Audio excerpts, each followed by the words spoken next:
Comment surmonter une situation difficile?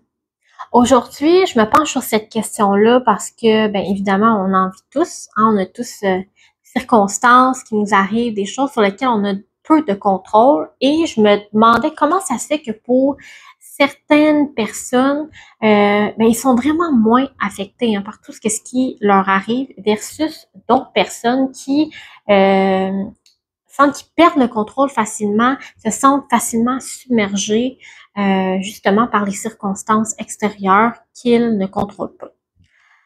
Donc, la première chose que je veux, qui est importante et que je veux amener à ta conscience, quelque chose que tu peux réaliser durant les 24 prochaines heures, remarque à quel point on est rapide pour mettre une étiquette de bon ou mauvais sur tout ce qui nous arrive. Que ce soit une petite chose banale comme j'ai oublié d'aller chercher telle chose à l'épicerie ou j'ai un accident de voiture, c'est un peu extrême, mais tu sais, que ce soit des petites ou des grosses choses, on met toujours des étiquettes de bon ou mauvais sur ce qui nous arrive. Donc, première chose à faire, c'est prendre conscience de ça. Pourquoi est-ce que je te demande de faire attention à ça? Mais pense à quel point, justement, le fait qu'on mette les étiquettes sur les situations qui nous arrivent, c'est ça qui cause tout notre désespoir. Tout le stress aussi qui entoure chacune de ces situations. Je te donne un exemple. Pense à une même situation.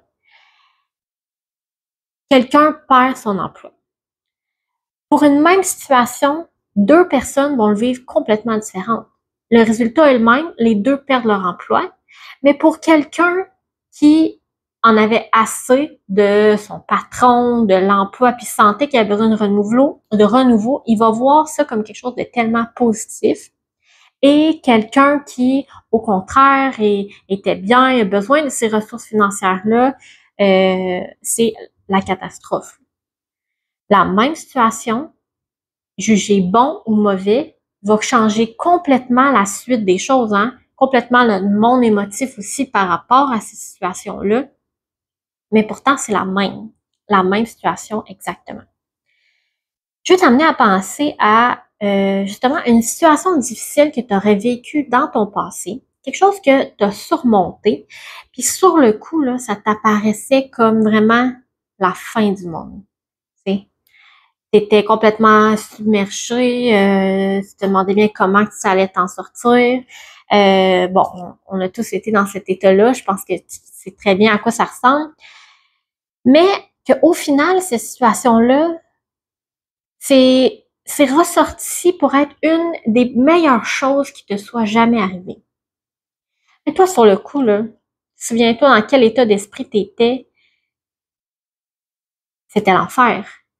Mais si tu avais su, sur ce moment-là, que finalement, là, ça allait être une des meilleures choses qui te soit arrivée, est-ce que ça n'aurait pas changé tout comment tu as vécu cette situation-là? Ça aurait été évidemment tellement plus facile.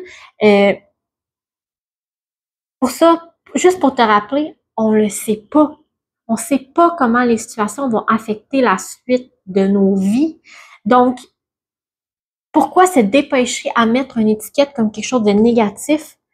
Prendre un pas de recul, puis juste se rappeler qu'il y a plein de possibilités dans la vie, hein, puis on sait pas nécessairement où ça va nous amener, tout ça. Donc, aujourd'hui, je te donne un truc, puis dans le fond, tout ce que je veux te mentionner, c'est au lieu de se dépêcher à identifier une situation, pourquoi perdre nos énergies quand on ne sait même pas au final si ça va être bon ou mauvais? Pourquoi ne pas plutôt prendre notre énergie puis nous demander qu'est-ce qu'on peut faire? Hein? C'est quoi les prochaines actions qu'on peut mettre en place pour accepter ce qu'il y en a, hein? Puis passer en mode action. Puis un autre petit truc par rapport aux étiquettes qui me vient en tête, au lieu de te dire que quelque chose est bon ou mauvais, utilise plutôt les mots confortable et inconfortable. Ce que ça fait, c'est que, ben, premièrement, ça rend tout en moins grave. De l'inconfort, s'entend que le niveau, c'est vraiment moins élevé que quelque chose de mauvais. C'est juste inconfortable. Puis ça t'oblige en même temps d'être un peu dans ton monde intérieur, te ramener à comment tu te sens. Donc, de garder peut-être un pas de recul puis te dire, écoute, c'est seulement inconfortable ce que je vis actuellement.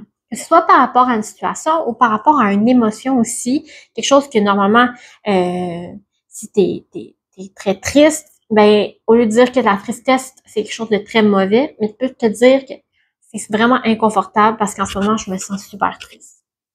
Fait que d'utiliser les mots confortable, inconfortable, ça évite de sauter dans notre pattern rapide de je mets les étiquettes bon et mauvais. Dernier truc que je te partage rapidement, c'est justement pour réaliser que en fait, la réalité, l'interprétation que tu as d'une situation, on s'entend que c'est une réalité, hein. C'est pas la réalité en tant que telle, c'est la tienne. C'est une parmi tant de possibilités.